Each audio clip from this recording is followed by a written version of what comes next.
Meat box আপনাদের সাথে share করব। খুব ঝটপট একটা রেসিপি, যে কেউ বানিয়ে নিতে পারবে, বড় ছোট সবার কিন্তু খুব পছন্দের একটা খাবার। কি কি উপকরণ লাগে দেখে নিব।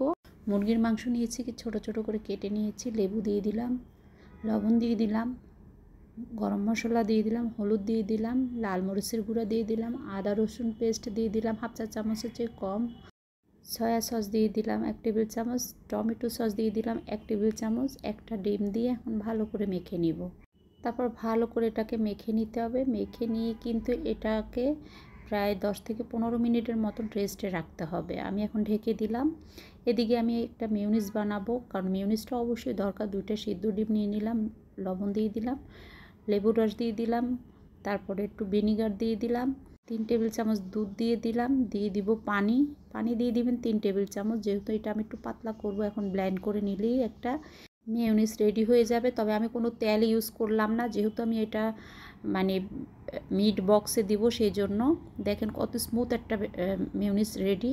এদিকে কর্নফ্লাওয়ার নিয়েছি আমি 3 টেবিল চামচ, 3 টেবিল চামচ ময়দা নিয়ে নিব। এটা সব কিছু মিক্স করে নিব। তবে এখানে কোনো মশলা অ্যাড করতে হবে না, যেহেতু আমি মুরগিতে মশলা দিয়েছি। তারপরে আমি সেই মুরগিটা রেস্টে রেখেছিলাম, ওখান থেকে পিসগুলো সব আলাদা করে নিব। দেখেন রেসিপিগুলো কিন্তু আমি একদম ঝটপট আর একদম সহজ করে দেখাই, যেন আপনারা সব কিছু শিখতে পারেন। আর আমার কোনো রেসিপিতে সিক্রেট আমি কোনো কিছু রাখি না। এখন আমি এটার মধ্যে ময়দার মধ্যে কিন্তু মাংসগুলো উঠিয়ে রাখলাম। এখানে সিদ্ধ আলু আর সসেস নিয়ে নিলাম। এখন এখানে আমি দিয়ে দিব, দিয়ে একটু মশলাটা গায়ে মাখিয়ে নিব। এতে করে কিন্তু সসেস আলুটা খুব টেস্ট লাগবে এই মশলাটাতে। তারপরে এখন ওইটা করতে করতে এটা একটু রেস্টে থাকুক। জাস্ট ময়দার মধ্যে একটু নেড়ে চেড়ে লাগিয়ে নেবেন, কিন্তু কোনো চেপে চেপে লাগাবেন না, তাহলে বেশি লেগে যাবে। এখন আমি ময়দাটা ঝেড়ে এক সাইড করে ফেললাম, একটা প্লেটে তুলে নিব। তারপরে কিন্তু আমি একটা প্যানে তেল গরম করতে দিয়েছি। আমি তেলের মধ্যে দিয়ে একে একে সবগুলো সুন্দর করে ভেজে নিব। আসলে এই ভেজে নেওয়াটা হয়েছে নিজের উপরে, চুলাটা আঁচটা মিডিয়াম লো আঁচে রেখে একদম টাইট ফিট সুন্দর করে একটা ভেজে নেবেন, যেন পুড়ে না যায়, সেদিকে খেয়াল রাখবেন। এই যে আমি এখন ভেজে নেওয়া হয়ে গেছে। এখন আমি যে ওই সসেস আর আলুটা রেখেছিলাম, সেটা এখন আমি ময়দার ভিতর দিয়ে গুঁড়িয়ে এটাও ভেজে নেব।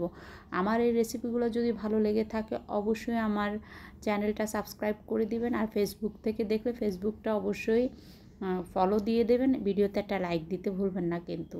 সসেস আর আলুগুলোও আমি এভাবে একই রকম ভেজে নিলাম।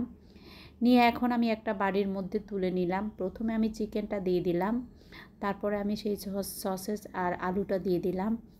সসেসগুলোও সেই দিয়ে তারপর উপরে আমি সেই মেয়োনিজটা দিয়ে দিলাম, যে মেয়োনিজটা করে রেখেছিলাম, দেখলেন তো। তারপর টমেটো সস দিয়ে দিলাম, আর উপরে একটু লেবুর রস দিয়ে দিলাম। দিয়ে এখন এটা দিয়ে সাথে সাথে মেখে কিন্তু সাথে সাথে খেতে হবে। এটা কিন্তু মেখে রেখে দিলে খেতে ভালো লাগবে না, জাস্ট এভাবে মেখেই আপনারা খেয়ে ফেলবেন। এবার বাচ্চাদের সামনে দিলে বাচ্চারা খুব মজা করে খাবে, হেলদি একটা খাবার। এটা কিন্তু বক্সের মধ্যে সার্ভ করে। আমার কাছে যেহেতু বক্স নাই, সেক্ষেত্রে আমি এরকম বাটির মধ্যেই করে দেখালাম। অনেক বেশি ভালো থাকে।